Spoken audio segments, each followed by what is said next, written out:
পত্র এসেছে। কই কই দেখি।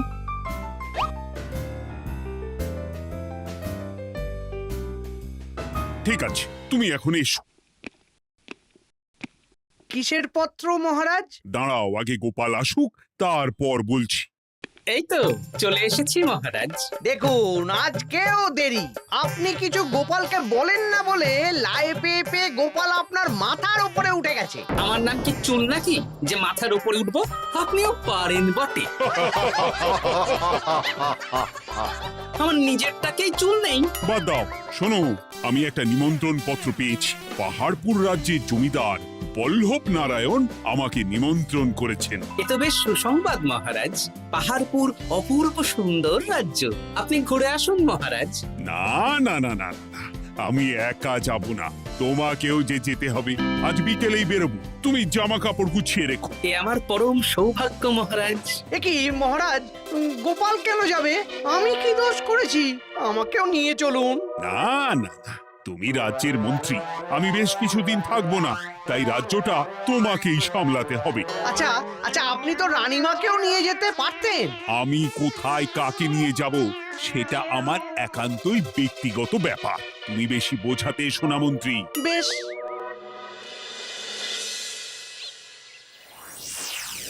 গোপাল গোপাল আর গোপাল, এই গোপালের জন্যে আমাদের কপালটাই মন্দ থেকে গেল। মন্দ না, বলুন বন্ধ থেকে গেল। সব সুযোগ ওই গোপাল পাবে, আর আমাদের বেলা ছাই। আজকেও গোপাল রাজসভায় দেরি করে এলো, তবু বেটাকে মহারাজ কিছু বললেন না। বলবে কি? উল্টে মহারাজই তো গোপালকে ঘুরতে নিয়ে যাচ্ছেন। পাহাড়পুরে গিয়ে ভালো মন্দ আহার করবে গোপাল, আর আমি রাজ্য পাহারা দেব। হ্যাঁ, ঘেন্না ধরে গেল এই জীবনে।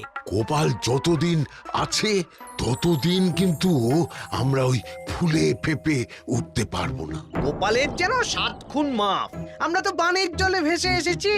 আপনি তো গোপালকে তাড়ানোর অনেক চেষ্টা করেছেন, কিন্তু কিছুতেই কিছু হয়নি। হবে কি করে? গোপালের একে ওই ক্ষুরোধার বুদ্ধি, তারপর মহারাজের উপর অগাধ বিশ্বাস, দুটো মিলেমিশে এক হয়ে গেছে। মাঝে মাঝে তো মনে হয় বেটাকে মেরেই ফেলি। আমার দু চক্ষের বিষ।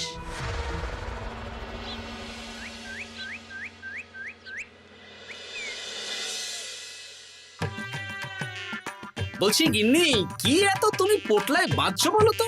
এত দূরের রাস্তা, তাই শুকনো খাবার ভালো করে বেঁধে দিচ্ছি। হ্যাঁ, তা কি কি দিয়েছো শুনি? ভিজে চিড়ে দিয়েছি, মুড়ি, নারকোল কুচো, চিনি দিয়েছি। হ্যাঁ, ব্যাস, আর কিচ্ছু দিতে হবে না। আমার সাথে তো মহারাজও যাচ্ছেন। আমি একটু বেশি করে দিয়েছি গো। দূর, সে কথা বলিনি। মহারাজ যাচ্ছেন তো, তাই মহারাজও নিশ্চয়ই রাজবাড়ি থেকে ভালো মন্দ খাবার নিয়ে আসবেন। যে যার নিজের তালে থাকে। কি আর করবো গিন্নি, উদরকে আদর করে যা সুখ, তার অন্য কিছুতে নেই। বেশ বেশ, সাবধানে যেও। হ্যাঁ, তুমিও সাবধানে থেকো কিন্তু। আর নাতনি নাতনিগুলো এলে তাদের জানিয়ে দিও যে দাদু বেশ কিছুদিন থাকবে না। ঠিক আছে গো, ঠিক আছে। সাবধানে যাবেন মহারাজ।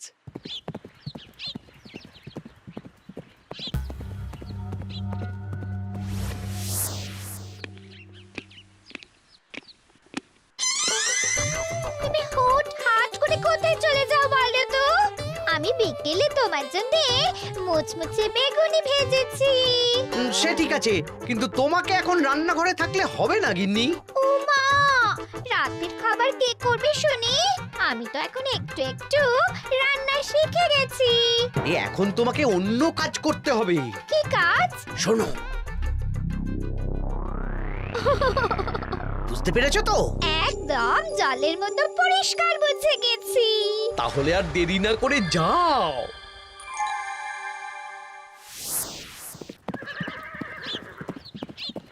মহারাজ, একটা কথা বলতে পারি? বলো গোপাল। আমরা পাহাড়পুর জমিদার বাড়িতে যাচ্ছি কেন? তুমি তো জানো আমাদের সেনাপতি এখন একা একাই নিজের সংসার সামলায়। হ্যাঁ, ওই ঘটনার পর থেকে তো সেনাপতির জন্য ভালো পাত্রীও পাওয়া যায়নি। পাহাড়পুরের জমিদার বল্লভ নারায়ণের একমাত্র কন্যা এখন বিবাহযোগ্যা। তাই আমি আর তুমি দেখতে যাচ্ছি। সেনাপতিকেও সাথে নিয়ে গেলে হতো। না, আগে আমরা যাব, মেয়েটা কেমন সেটা বিচার বিবেচনা করে ফিরে আসব। তারপর যদি সেনাপতি রাজি হয় তখন আমরা বাকি ব্যবস্থার দিকে এগোবো, তাই তো? একদম তাই। আর তোমার চেয়ে ভালো মানুষ চেনার ক্ষমতা আমার জানা আর কেউ নেই, সেই জন্যই তো তোমাকে নিয়ে এলাম। এ আমার পরম সৌভাগ্য মহারাজ।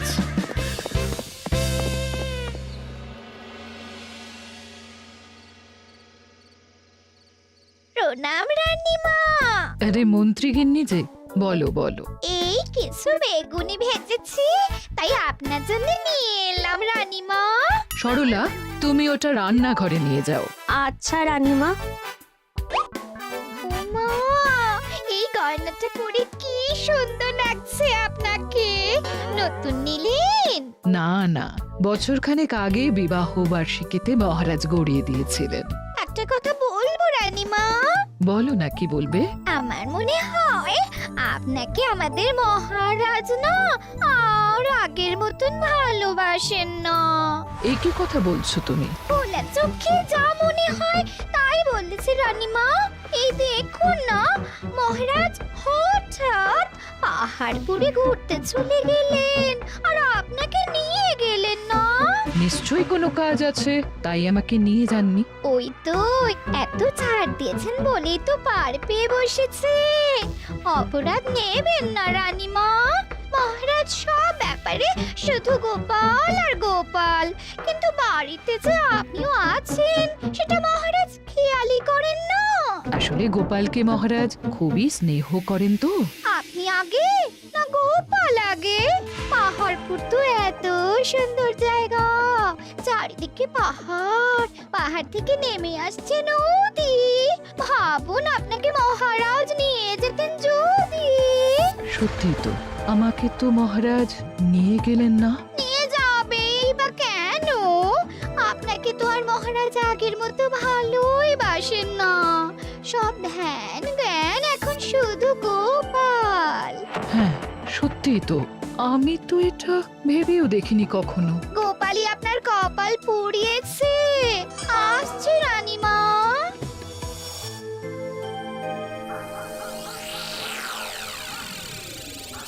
কি গো গিন্নি, আমি যেমন যেমন বলেছি তুমি তেমন তেমন রানীমাকে বুঝিয়েছো তো? হ্যাঁ হ্যাঁ, আমি একেবারে এমন ভাবে কানে পুষ্পন্ত ঢেলেছি, রানীমার কান মাথা সব সব ভরে গেছে। এবার শুধু মাঝে মাঝে ইন্ধন জুগিয়ে যেতে হবে, বুঝলে? তারপরে তোমার পথের কাঁটা ফাঁকা হয়ে যাবে। আর একবার গোপাল সরে গেলেই আর কোনো চিন্তা নেই। দু হাত ভরে রোজগার করবে গো।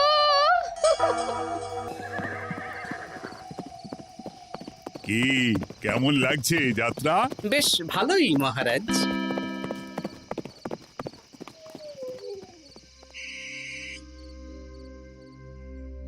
রানীমা, খাবার কি আমি এই ঘরে নিয়ে আসবো?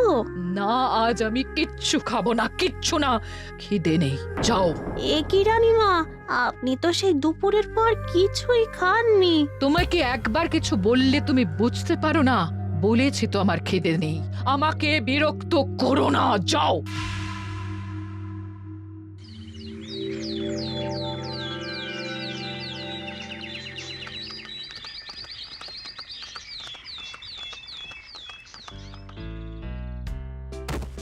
আসুন মহারাজ কৃষ্ণচন্দ্র, আসুন আসুন আসুন। কি সুন্দর জায়গায় পাহাড়পুর, মনে হচ্ছে বেশ কিছুদিন থেকে যাই। তা থেকে যান না। এখন যে কাজে এসেছি সেটা আগে করে নি, তারপর যদি সব ঠিকঠাক তখন তো আবার আসতে হবে। তাও ঠিক। এই বিমলা মা, এদিকে আয়। এই নিন কমলা লেবুর শরবত। বেশ সুন্দরী দেখতে মহারাজ। নিজের মেয়ে বলে বলছি না, বিমলা সব কাজ নিজের হাতে করে। বাড়িতে পাঁচটা দাস দাসী আছে, তাদের কাজই করতে দেয় না। বাহ বাহ বাহ, ভালোই তো। আপনার মেয়েকে তো বেশ লক্ষ্মীমন্ত দেখতে।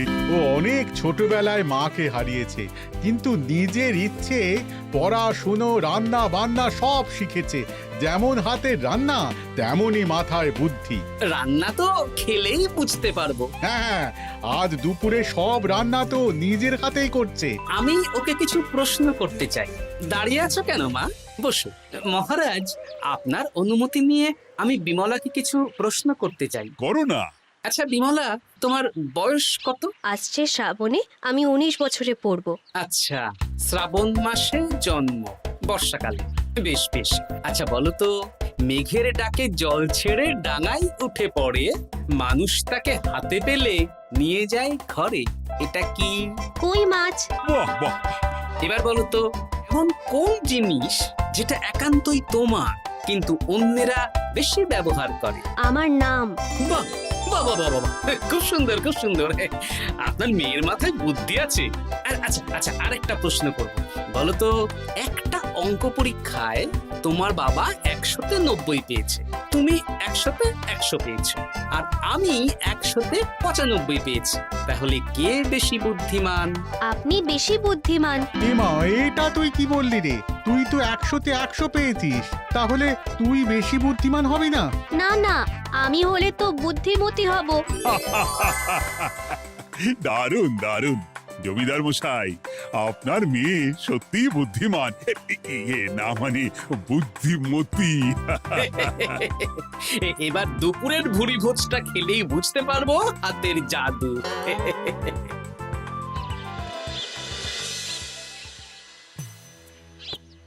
রানীমা, বেলা হয়ে গেছে, এভাবে না খেয়ে থাকবেন না, আপনার শরীর খারাপ করবে। তোমাদের মহারাজ আসুক, তারপরে খাবো। যতদূর জানি মহারাজ আগামীকাল সকালে ফিরবেন। বেশ, আমাকে একটু শরবত করে এনে দাও, আর কিছু খাবো না। আচ্ছা রানীমা। বুঝলি, আজ পুকুর ঘাটে গিয়ে যা শুনলাম না।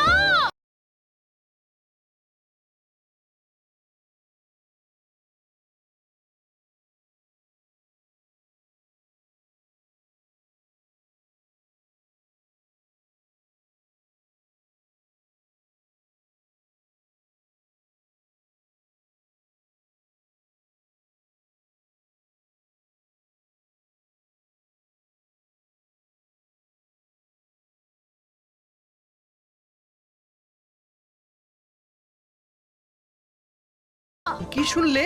রানীমা গতকাল বিকেল থেকে কিচ্ছু খাচ্ছেন না। আচ্ছা রানীমা। বুঝলি, আজ পুকুর ঘাটে গিয়ে যা শুনলাম না। কি শুনলে? রানীমা গতকাল বিকেল থেকে কিচ্ছু খাচ্ছেন না, মহারাজের ওপর রাগ করে। এখন রানীমার রাগ, এরপর ভাগ গোপাল ভাগ।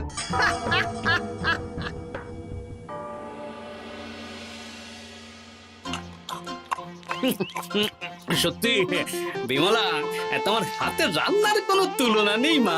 আমাদের সেনাপতি তাহলে আর হাত পুড়িয়ে রান্না করবে না বলছো?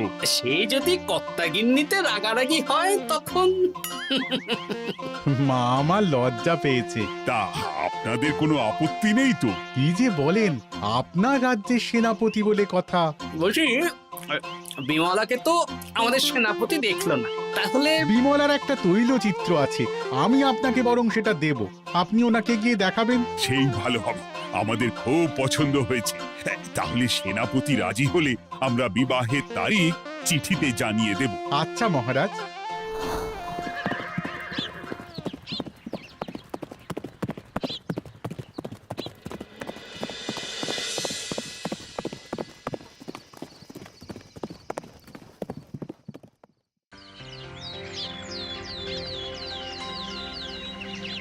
মহারাজ, আমি তাহলে আসি। যাওয়ার পথে আমি সেনাপতির সাথে কথা বলে নেব। হ্যাঁ হ্যাঁ গোপাল, এসো। বেশ ভালোই কাটলো পাহাড়পুরে। হ্যাঁ মহারাজ, অনেক ধকল গেছে, যান গিয়ে বিশ্রাম নিন।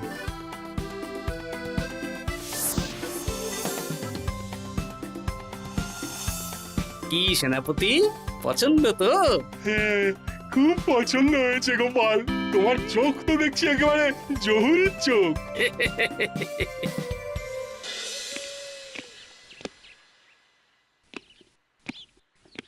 চিরটা কাল আপনি ওই গোপাল গোপাল করে কাটিয়ে দিন। এ কি হলো? রানীমা গত পরশু থেকে কিচ্ছু খাননি, গতকাল একটু শরবত খেয়েছেন শুধু। কেন, কি হয়েছে? দেখুন মহারাজ, সহ্যের একটা সীমা আছে। আরে আমার তো কিছুই মাথায় ঢুকছে না। মাথায় শুধু গোপাল থাকলে আমার কথা ঢুকবে কি করে মহারাজ? আপনি আমাকে আর আগের মতো ভালোবাসেন না মহারাজ। এসব কি বলছো রানী? ঠিকই বলছি। আপনি খেয়ালই করেননি যে আমি গলায় আপনার পছন্দের পান্নার হার পরেছি মহারাজ। আরে আমাকে বলার সুযোগ দেবে তো। দেখুন, আপনি পাহাড়পুরে ঘুরতে গেলেন, গোপালকে নিয়ে গেলেন। আমারও মনে হয় কোথাও ঘুরতে যাই মহারাজ। আরে গোপালকে নিয়ে যাওয়ার প্রয়োজন ছিল, তাই নিয়ে গেছি। গোপাল তো আপনার প্রিয়জন, তাই ওকেই আপনার প্রয়োজন।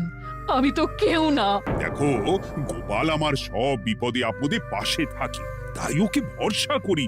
সেটা তো তুমি খুব ভালো করে জানো। আজকের পরে হয় গোপাল থাকবে, না হলে আমি থাকবো। না না না, এ হতে পারে না। গোপালকে আমি সরাতে পারবো না, আর কাউকে সরানোর জন্য কোনো কারণ তো চাই। আর কারণ যদি আমি দিয়ে দিই? কি কারণ? আপনি গোপালকে বলবেন আমার সাথে আপনার ঝগড়া হয়েছে। বেশ, তাতে কি? আপনি গোপালকে বলবেন ও যেন আমাকে বলে আপনার কাছে ক্ষমা চাওয়ার জন্য, আর আমি ক্ষমা চাইবো না। ব্যাস, আপনি এই সামান্য কাজটা গোপালকে করতে না পারার জন্য ওকে তাড়িয়ে দেবেন। ওকে মাত্র 7 দিন সময় দেবেন। ব্যাস। ঠিক আছে, আমি এক্ষুনি গোপালকে ডেকে পাঠাচ্ছি। দেখো গোপাল, এখন যদি রানী আমার কাছে ক্ষমা না চায়, তাহলে কিন্তু আমি বাধ্য হব তোমাকে রাজসভা থেকে তাড়িয়ে দিতে। আচ্ছা মহারাজ, বুঝেছি। রানীমা আপনার কাছে ক্ষমা চাইবেন, কিন্তু তার জন্য আপনাকে আমার কথা মতো কিছু কাজ করতে হবে মহারাজ। কি কাজ বলো? বুঝেছেন? হ্যাঁ। না গোপাল, আমি মহারাজের কাছে ক্ষমা চাইতে পারবো না। দেখুন রানীমা, আমার মনে হয় আপনার ক্ষমা চাওয়াই উচিত। পুরুষ মানুষের মন বলে কথা, যদি বেশি দিন আপনি মহারাজের সাথে এরকম তিক্ত সম্পর্ক রাখেন, তাহলে কিন্তু মহারাজের মন অন্যদিকেও চলে যেতে পারে। এমনিতেও কি গোপাল? না, কিছু না রানীমা, শুধু এটুকু জেনে রাখুন, রাজবাড়ির মাঠে বাঁশ বাঁধা হবে। মানে কেন?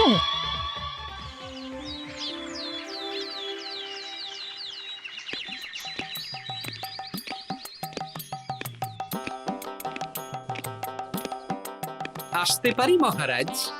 হ্যাঁ, এসো এসো। বলছি, আমি তাহলে জমিদার বাড়িতে বিবাহের দিনক্ষণ ওই চিঠি লিখে জানিয়ে দিচ্ছি। হ্যাঁ, জানিয়ে দাও গোপাল।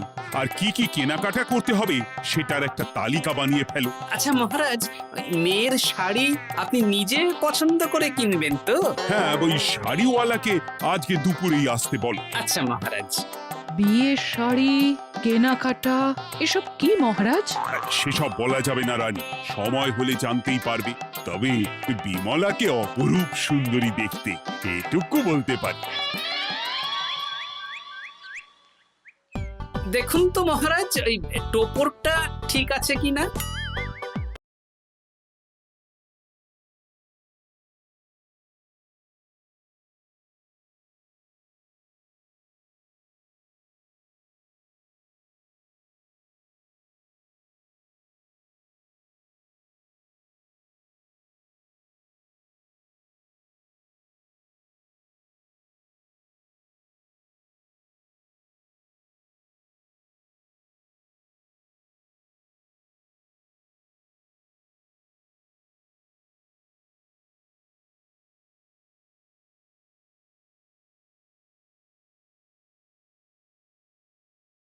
এক্ষুনি আসছি।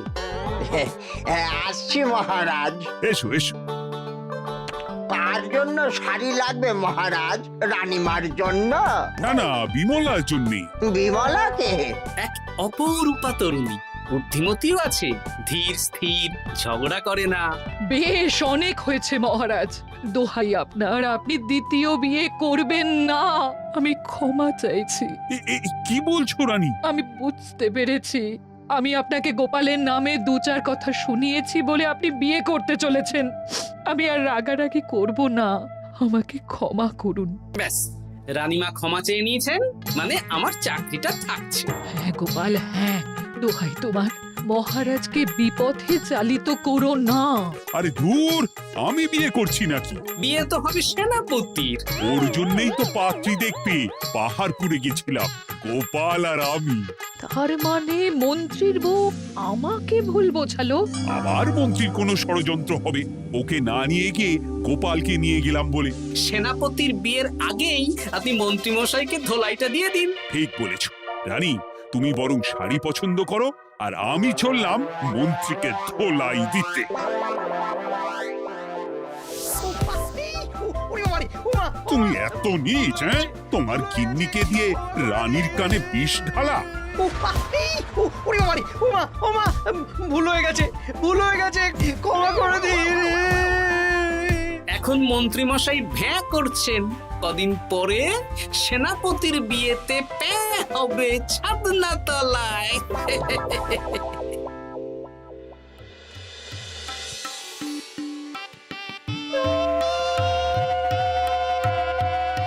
এবার মালা বদল হবে। এবার বুঝবে মালার কি জ্বালা। কি বললে? হ্যাঁ,